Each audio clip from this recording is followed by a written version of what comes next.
Hello, everybody, and welcome to another episode of Death Stories Living Truth. On this channel, we watch near-death experiencers tell their stories, and we take notes. We learn what we can about living, and we learn what we can about death. Let's get going. The foundation of everything that I knew. Even people that really think that they don't know, and they don't know by their own design.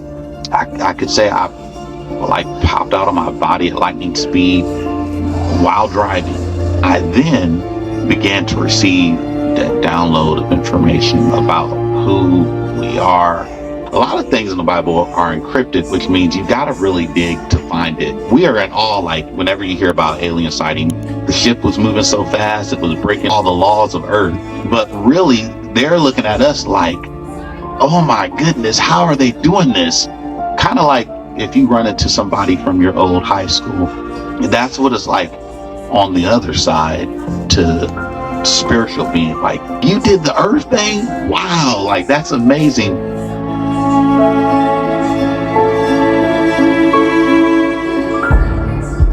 While suffering extreme heat, Minister Ashe had a profound out-of-body experience that gave him a download of information about life, death, and the afterlife. In this video, he shares 5 lessons he learned, and we will get into that very soon. But first, Minister Ashe shared his first spiritual experience, an incredible encounter with an angel. My first spiritual experience I had it when I was 14 years old. I was sitting in a church service, and it was a small congregation of about 25, and the pastor of the church had just bought a Hammond organ for the ministry, but he didn't have anyone to play it. And instead of going out into the community trying to find hire somebody to play the organ as a musician, he said that God spoke to him and told him that the musician was sitting right in the church. And so, we all looked at each other, and then he asked if there were any volunteers. So I raised my hand and walked up the side of the aisle of the small church. And as I went up there for prayer, he prayed for me, and he began to tell me all these things that would happen. Now, as a 14-year-old, I was thinking about student council and Nintendo. You're not really thinking about becoming a church music pastor, so to speak. But because I was willing, and it was something that I wanted to help do, I just believed, I guess for lack of a better term, that something would happen, or I wasn't sure what would happen, to be quite honest with you. So long story short, I went home and, I didn't think anything of it. 2 days later, after a normal day at high school, I had a dream that night, and the dream was a lucid dream. It was a very vivid dream. And in this dream, I was walking by an unknown body of water. And then as I was walking, there was this piano. But it wasn't just any type of piano. It was like a translucent looking piano. It was clear. You could see water flowing through it. And I instinctively went up to the piano, and there was this bench, it was really long. And I sat down, and I began to try and play the piano. As I began to try and play, there was this figure that came and sat next to me. Some would call it an angel, some would call it a light being. I couldn't see the face of the figure, but I could see his hands, and I would say his hands because I guess I could say it felt like a male presence. And he began to show me chords in the key of C major. Now, of course, at this moment, I didn't know what they were. I just was retaining what was being shown to me in the dream. It was so vivid. In fact, when I woke up from the dream in real life, I began to play the piano just from what I had learned in the dream. I went to church the following Sunday, so this is 7 days later, just 7 days later, and the pastor looked at me as if he knew something had happened.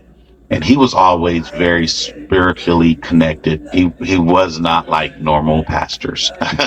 So I was gonna say, because that doesn't feel like something a normal pastor would do. I don't know, because I definitely did not grow up in the church. So, but just from the stories that I've heard of people who have, and from pastors that I've met, it just doesn't feel like something regular pastors do. I told him, yeah. And so I came up to the organ and I began to play what I had learned in the dream. And then I also noticed the songs that they were singing, they were very simple hymnals. And so the chords that I had retained the knowledge on how to play, I was able to put those with the simple hymns that were being sung in the church. And everybody was astonished. So that was my first experience. Okay, so can you tell me about the day of your out of body experience? It changed the foundation of everything that I knew for the past 30 years, of ministry. You have to understand, with a background in biblical studies and also a background in music education and theology and all the ministry studies it just turns it all upside down on its head. And you're like, so that's kind of the disclaimer. Okay, so I was working for one of the big three delivery companies. My mom said, you can pick which one. It was about 90 degrees that day. I was drinking an energy drink. And as I was driving, it was pretty hot. It was so hot, in fact, that my arms was a different color than the rest of my body. I believe they call that a farmer's tan. And I was drinking this energy drink, and at first I wasn't feeling good, but then I started feeling really good as I was driving through this cornfield. And I mean, as far as your eyes can see, and this kind of a small road. And so I'm driving through there. So as I'm driving, just all of a sudden, I started feeling really good, and I could say I like popped out of my body at lightning speed while driving. The thing about it is that I was still able to see the perspective of me driving, but I was also the corn in the cornfield. So like the stalks of corn was looking at the truck that I was driving.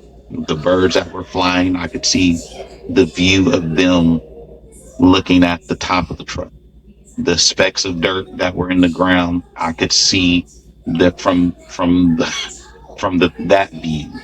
And I mean, when I'm saying dirt, I'm talking about like specks of it, millions. As I began to try to get my composure of these aspects all at the same time, now I felt really good and I felt like super loved. It's I couldn't contain it, how it felt.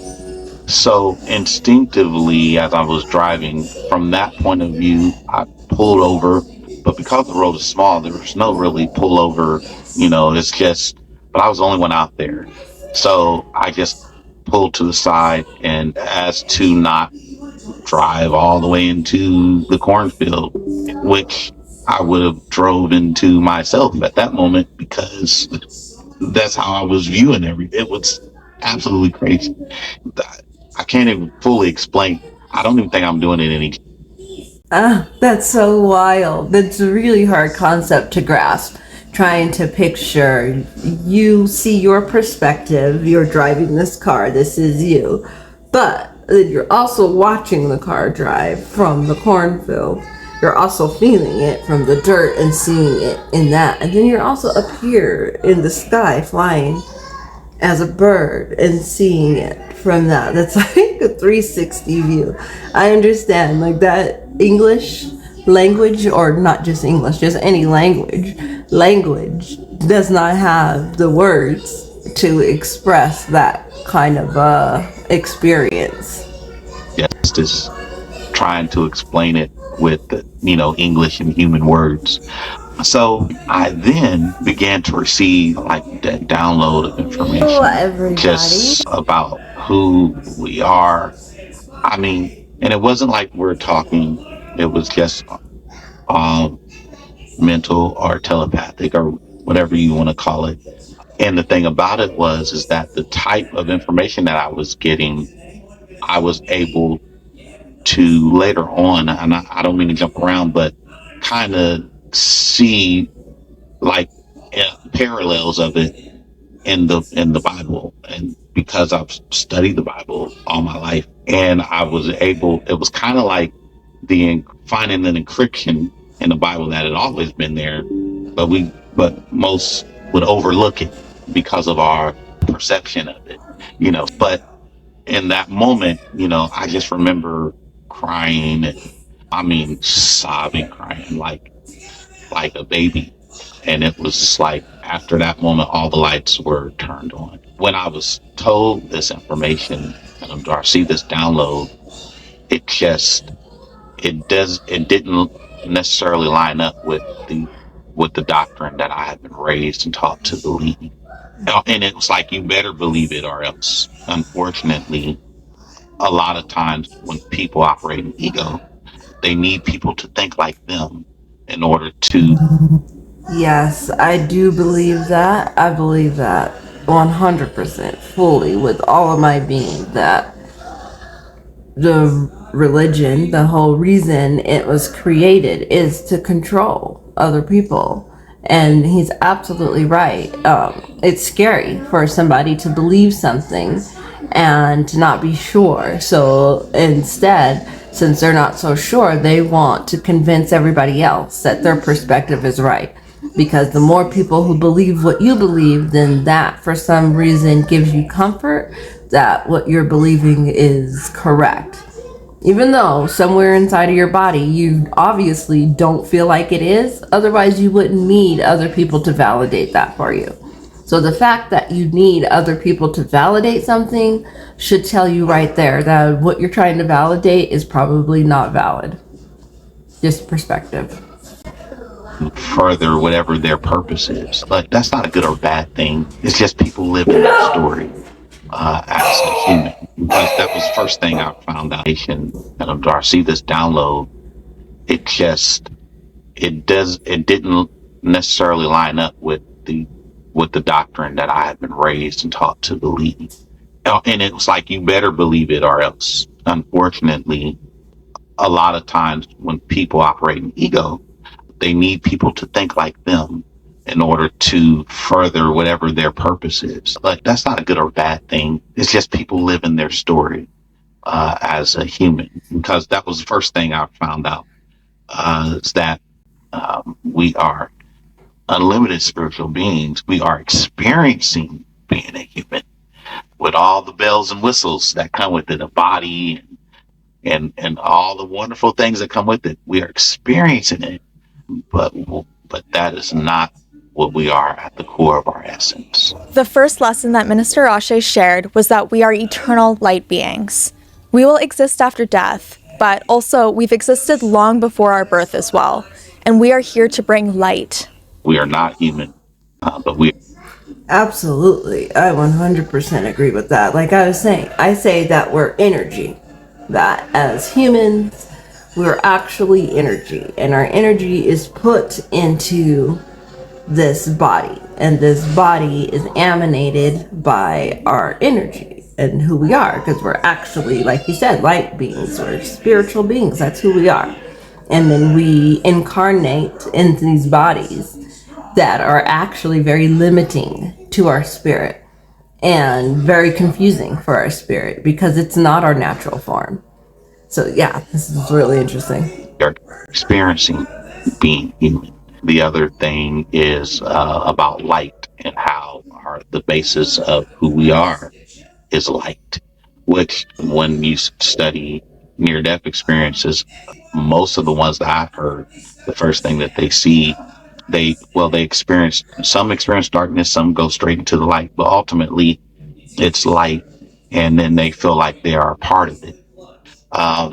But what you find out is that light can't exist on Earth without human beings are lights. And I'm not talking about the body, I'm talking about the light within us. So we think that, we started in our mother's womb from conception and all that kind of stuff. We think that that's when we started. That's when your body started. Your what we call earth suit. That's not when you started. And people don't even know this, but even the Bible. I like the way he said that. That's our earth suit. So that's when our earth suit was born. That's when our earth suit started, is at conception. I like that. But that's not where our spirit comes from. Our spirit was alive and well long before we are incarnated in our earth suit. Oh, I love that. Say this. So we think we started in the womb, when actually the Bible clearly states in the book of Jeremiah that before, and this was God talking, before I formed thee in your mother's belly, I knew thee. Now, Yes. Sorry about that. I forgot to turn my phone to do not disturb. I will have to do that before I make another video. But anyways, I've heard that before. I don't know the Bible because, like I said, I was not raised in church. I have not read the complete Bible. I have heard stories and been told other people's interpretations of the Bible, but I have not read it myself. I look at the Bible kind of like I look at these near-death experiences like testimonials. And these are testimonials of these people's experiences and their lives, from what I understand. Like I said, I have not read it, so.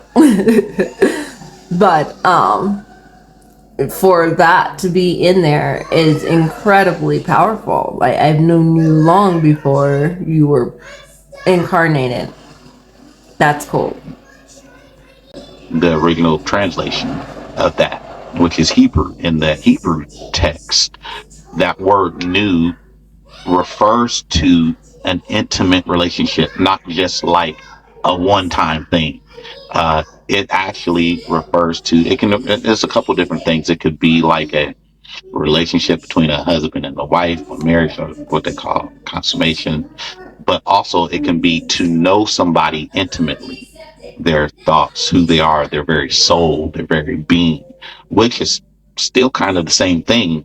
And it depends on how you interpret it. And so it says, even in Genesis, we were formed out of the dust, and then God breathed the breath of life.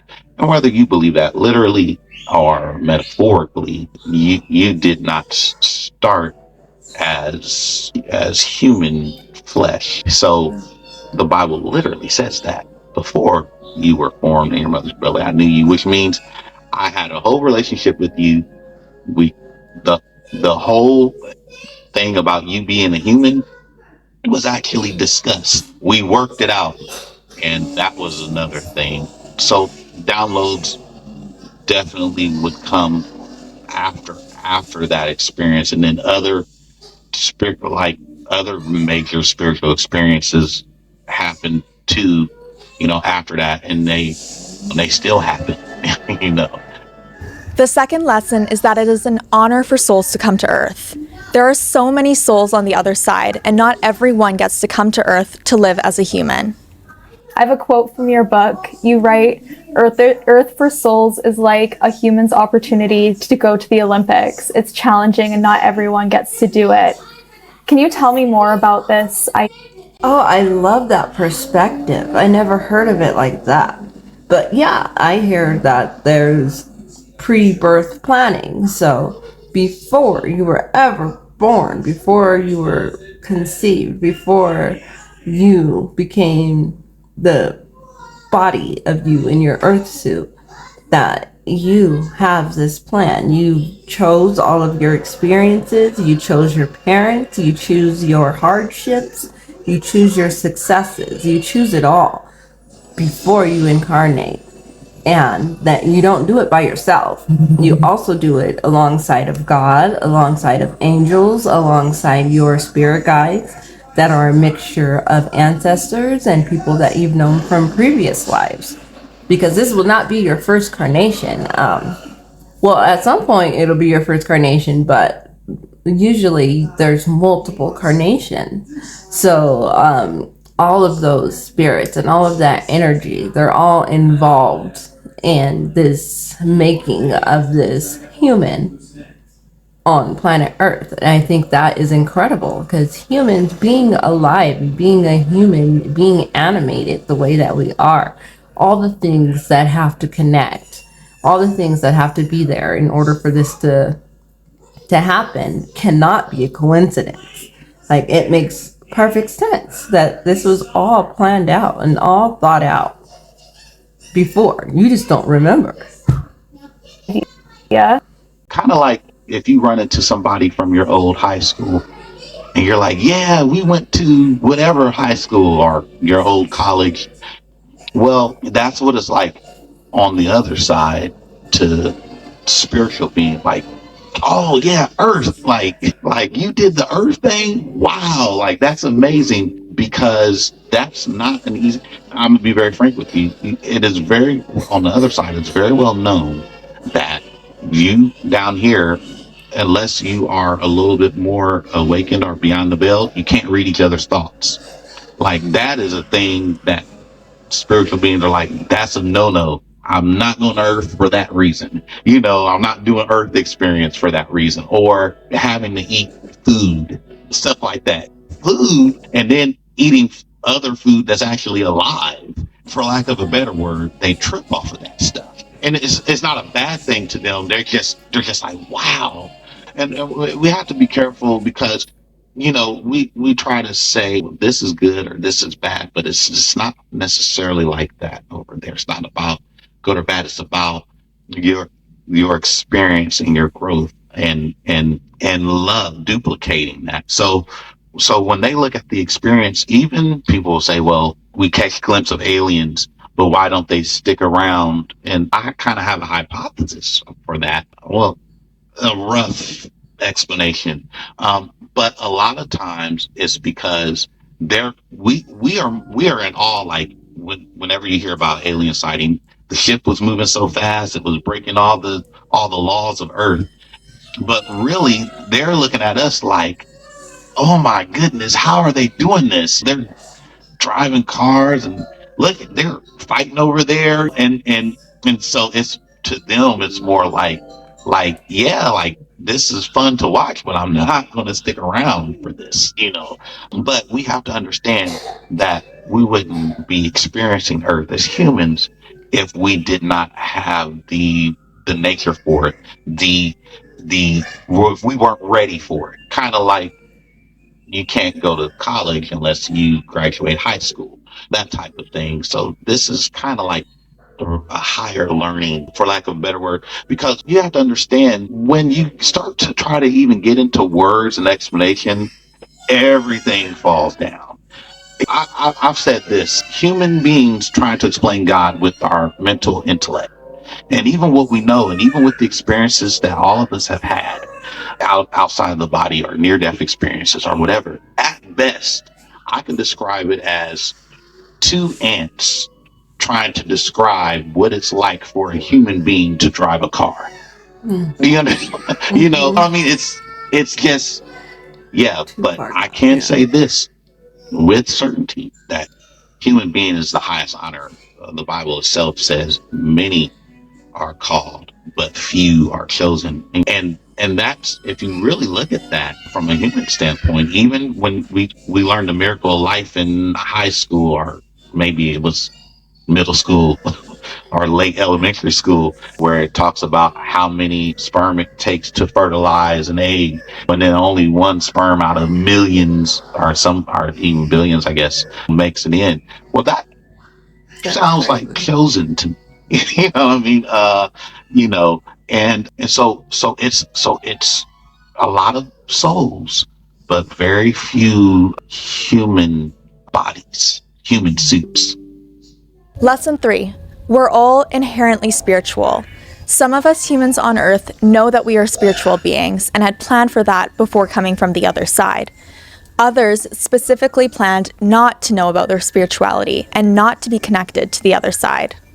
Why would some people not want to know they're a spiritual being? People that usually are that, no matter what they do, they cannot not be that, no matter what you tell them. So to know that love and that truth would actually make you go crazy it'll make the experience harder.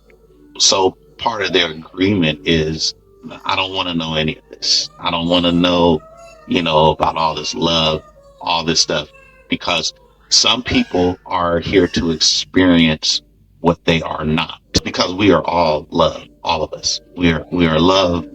We are light. But how do you know that you're that when you're not that? you know, the guy who wrote the book Conversations with God, Walsh, I believe that's his name, said something about, and I'm just paraphrasing. Oh, if you're in a white room and everything's white and you're white and everything you see is white, how do you know that you're white? You don't. Some even talk about like an appreciation factor for the other side. And of course, there's levels to that, but those levels, a lot of that has to do with the fact that you're an actual universe and you create a lot of that stuff outside of the body anyway. And my experiences and my theologies or my downloads have not gone deep enough to get into that.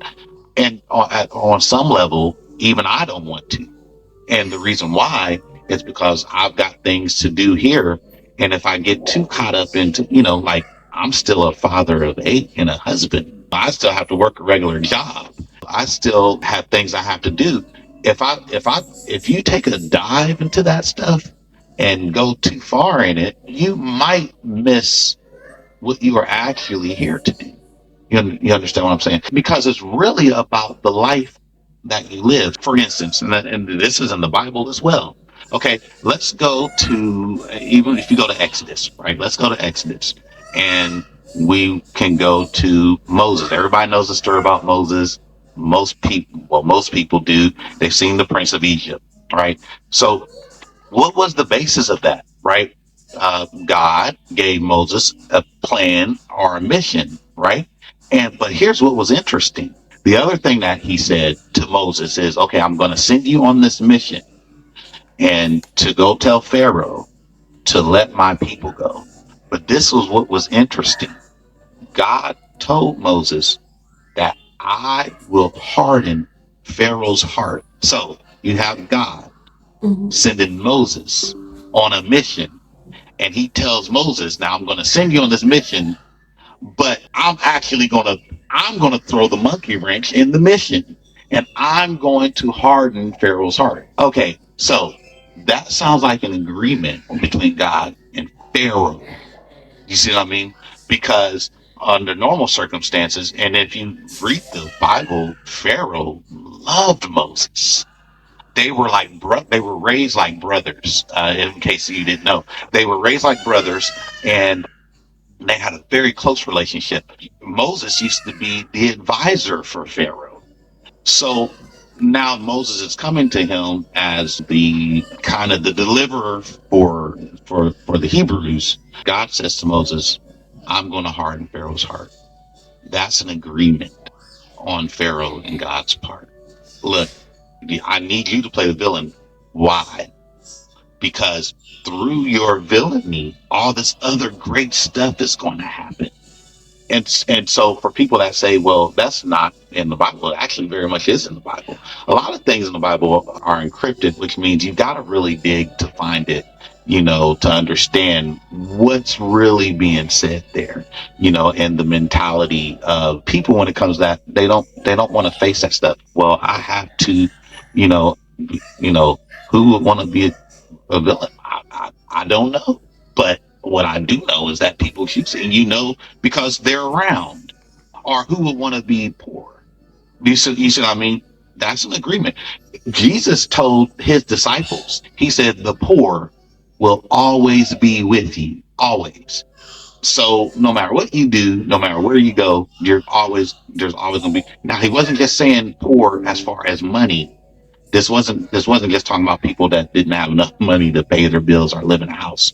This also meant poor in spirit, people who would never come to the understanding of who they really are. Matter, there's levels to this, Lauren. There's levels, because even people that really think that they know, they don't know, and they don't know by their own design of knowing. Lesson 4. We are already masters, we just have to believe it. I found it really interesting how Minister Ashe brought spirituality into the ideas of mastery, success, and motivation. I want to talk about the chapter I wrote, How to Become an Ascended Master, because that's the question. Wow, that's really interesting. I never heard of that. We're all masters, and we just have to remember. I like that. That's really interesting. Right? Like, how do we do it? How do we get there? But even in the question in and of itself is what allows you mentally kind of not to be, because the truth is that you already are. So, I'll get to some things that will help those understand. So as a musician in music, a lot of the best musicians are the ones that don't have to do a whole lot. Now, I've played gospel, I've played country, I've played jazz, I've played classical. But the best musicians that really get a lot of recognition are not the ones that do all the tricks. It's kind of like less is more, right? Well, although the more is impressive, but it's only impressive to other musicians. At the end of the day, normal people, only want songs that they can sing along to in their car. So, what do I mean by that?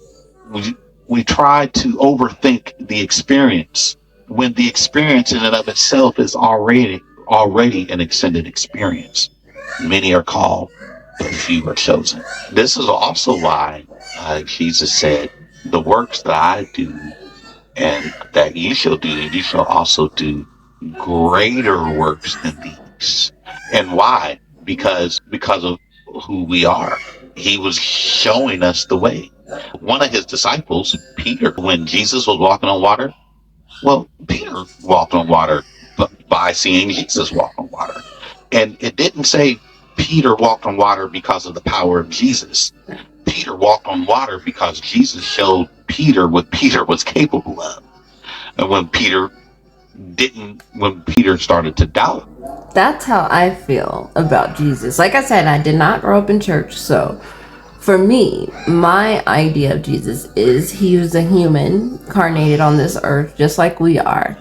And he was very connected to his spiritual side, and a lot of his knowledge was not lost when he incarnated into a physical body.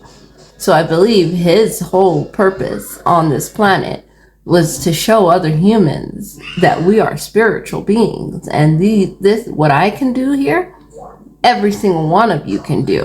Every single one of you, regardless of what religion you are. Everybody, you're a human, you are light, you are a spiritual being, and this is what you're capable of. What he was capable of. Jesus asked when Jesus caught him by the hand and brought him back up on the water, and then they both walked back to the boat on top of the water together. But the thing is that Jesus said to Peter, "Wherein did you doubt?" Now, if you look at that, even from the Hebrew dialect, he didn't say, or I'm sorry, not Hebrew. This was Greek, Greek translation. It wasn't "Wherein did you doubt me?" It was "Wherein did you doubt you, who you are?" Because that's what he came to show us, right? So when we talk about why would people want to not know, it makes the experience more authentic. And how to ascend. Well, you're already there. You just have to quiet all the noise. For instance, here's a good thing: live in the now, in the moment that you're actually in.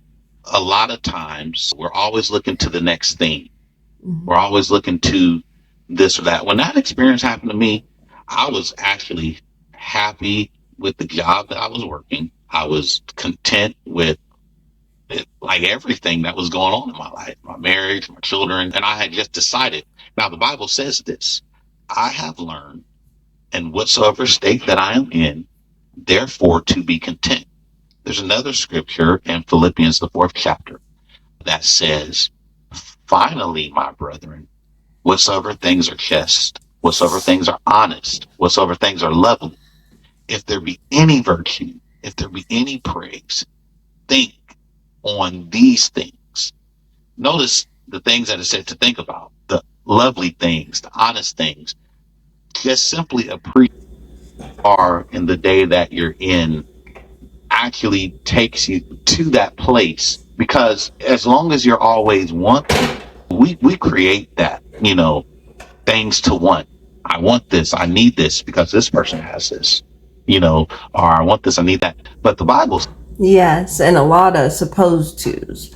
Like, I'm supposed to get married. I'm supposed to have a family. I'm supposed to buy a house. I'm supposed to buy a car. I'm supposed to do this. I'm supposed to do that. And so when all these supposed tos aren't lining up the way that you think it's supposed to, then it creates all this anxiety and depression and stress. When in fact, if you're just present in your life today and you're grateful for everything that you have right now, instead of so focused on what you don't have and what you're supposed to be doing, then you have no complaints. You're in bliss. So if you can just stay present and think today, right now, I have everything that I need. There is nothing that I am wanting for in this moment. I have everything that I need. Nothing. There's nothing. I'm not worried about what I need for tomorrow. I'm not worried about what I didn't have yesterday. I'm talking about in this moment right now. Everything is perfect. And I need to be grateful for that and recognize that and live in that energy. Is now faith is the substance of things hoped for and the evidence of things not seen. The key word there is now, right? Don't put off your dreams or your goals, even if it's something big that you want to do. Do something small towards it right now, today. And also, this is the other thing, anything that you can see in your mind that I want to accomplish this one. If you can see it, that's because it's there. That's because it's real. Because that reality is actually more real than this reality. Everything that's ever been created has been created twice. Once in spirit, and then in the, human reality, right? Everything. Because even if you write a book, it has to come from it has to be created there first. If you can't see it, if you can't visualize it, it'll never ever happen. Even if you want to go from your house to your job, you have to see yourself try getting there. Now you do a second nature, it's almost simultaneous. And that's the same thing with faith. That's the same thing with manifestation. Faith is a muscle. It has to be exercised. So you exercise it. Like when you working out in the gym, you get bigger muscles the more you do it. And rest too. I'm not a personal trainer, but that's what I've heard, right? If you want to have a more spiritual experience, the first step is to appreciate where you are and what you are doing, regardless of what's happening. So it's finding the good in anything. I don't care if it's just you got to have a drink of your favorite lemonade or whatever it is. Somebody didn't get lemonade today. Or if it's simply hugging your child, because if you notice how happy pets are, like specifically puppies or dogs, right? You notice how you can be with them and then leave, and then 5 minutes later come back and they're wagging their tail and jumping all over you, right? Because they appreciate. To them, nobody told them, no, you're supposed to wait a couple of days before you get that happy again. That's human thinking. You see what I mean? So it's what we tell ourselves.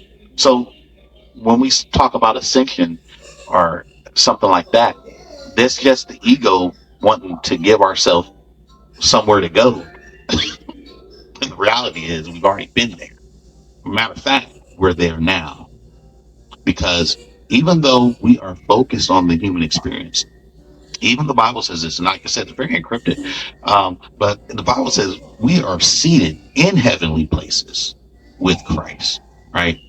So what's that saying, right? We're there seated is foundational. That means that's where you are. Oh, okay. A lot of people don't know this because where I'm from, these aren't really taught like that.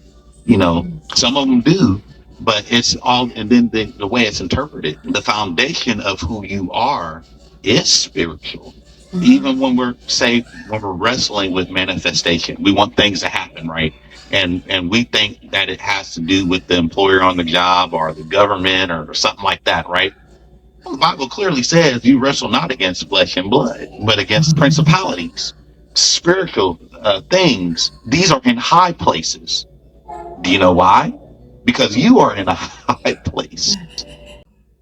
Sorry about Lesson that, guys. 5. Prayer works, but there is a special agreement that makes it successful. Prayer is a very real thing, and the way you do it is up to you. You can be driving in your car or jogging or working and just in your mind say what you feel, but be for real about it, and God will hear you. And I'll say this: when you do pray, know what you're asking for, because some things that you're asking for is not what you are asking for, because you don't know what's all in comes with what you're asking for. For instance, somebody could say, well, I want to be married to whoever forever. Say you're married, I want my marriage to last forever, right? And then you go and you pray, I want to be a billionaire, right? But because you really want to be married forever, and source knows that if you become a billionaire, you might not be married forever, more than likely, because of where your heart is. You see what I mean? So if your real, whatever your real desire is, and actually this is good or bad, whatever your real desire is, right? Your real prayer will always supersede the stuff that you kind of want. What you really want will always supersede what you kind of want. For instance, when Jesus said, if any two of you touch and agree, he shall have, they shall have whatever they say, right? And the interpretation to that is we're thinking like two different people, but it's not really that at all. I talk about this in my book. It is that, but it's actually more than that. It's actually you. When it's talking about the two of you, it's talking about the two of you as who you are. You are the thought that you think, and you are also the action that you take. If thought you disagrees with action you, there's no agreement there. There's no touching there. Therefore, you're not going to have it. But when the thought you says, okay, I want to, for instance, like in my case, I want to write a book, and then action takes time out of my day to write the book. You see what I mean? But if action would have said, no, I want to play video games, like Call of Duty Black Ops or something like that, right? Well, guess what's, that's not agreement between thought and action. So thought you and action you are not touching, so you're not going to have what you are saying through thought. You see, that's another manifestation thing. Okay, so the point I'm trying to make is that with prayer, it's got to be something that you really want, and that's really in your, also in your agreement. Now, I can't get into the depths of that because I don't know how far I can't speak for everybody's psyche. I can't speak for everybody's agreement. I can only speak for mine. But the human experience is the greatest experience. I'm just going to say that to be biased because I'm currently human, right? And we all, yeah, we all are, right? It's where we are. And it's the best thing to know that soon as we put down this experience, we're back into the love, or back into who we are. Matter of fact, if you meditation, that's another way, right? Even if you meditate long enough, just block out everything, take out all the distractions, all the social media and all that kind of stuff for a moment, and you'll be able to see it, you'll be able to feel it, you'll be able to know it. Gratitude, yeah, there's gonna be things that come across your mind. That's okay. Go with it. You know what I mean? But you will find out, that there's so much more. I'm an 80s kid, so, I grew up with the Transformers, more than meets the eye. And 1 minute they're a car. Next minute they're a robot. That's who we are.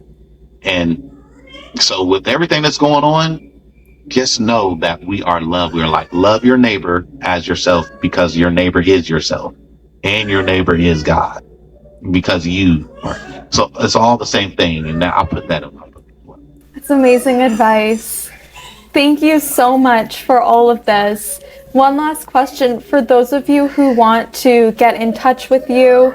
I mean, I'll have all your links in the description, but what's the best way for people to learn more about what you're sharing? Yes, of course, the book, You Are God Pretending That You Are Not, is on Amazon, Kindle, under Minister Life. Because I, certain discretion, I use a pseudo author name. But really, my last name, Ashe, means life. So, but that was why I did that. The other thing is my email. So it's klife6777. So klife6777 at Gmail. And feel free. I'm a life coach as well, so I can come and speak. And I still do ministry a lot. I still am a very accomplished musician. I've played for a lot of celebrities and stuff like that. Those are ways to contact me. These are some of the lessons that Minister Ashe was downloaded with during his profound out-of-body experience. I really hope that you can find them helpful and comforting in your own life. A sentiment throughout everything that Minister Ashe learned was that we are eternal, wonderful, joyous beings, and that there is so much peace on the other side. Thank you so much to Minister Ashe for this interview, and thank you for watching this video. And thank you for hanging out with me at Death Stories Living Truth. And this was a T&H Afterlife video. I'll make sure to link her video in the description. And like she said, she listed all his descriptions, all his contacts and links in her description of her video if you're wanting to get in contact with him. But if you don't mind, please give me a like, a subscribe, and share. And also comment. I want to know what stood out to you the most. I mean, this video was amazing. He had so many profound things to say. I can't even tell you which one stuck out to me the most because they're... But anyways, thank you. Thank you for being here. I appreciate you. And until next time, this is Death Stories Living True.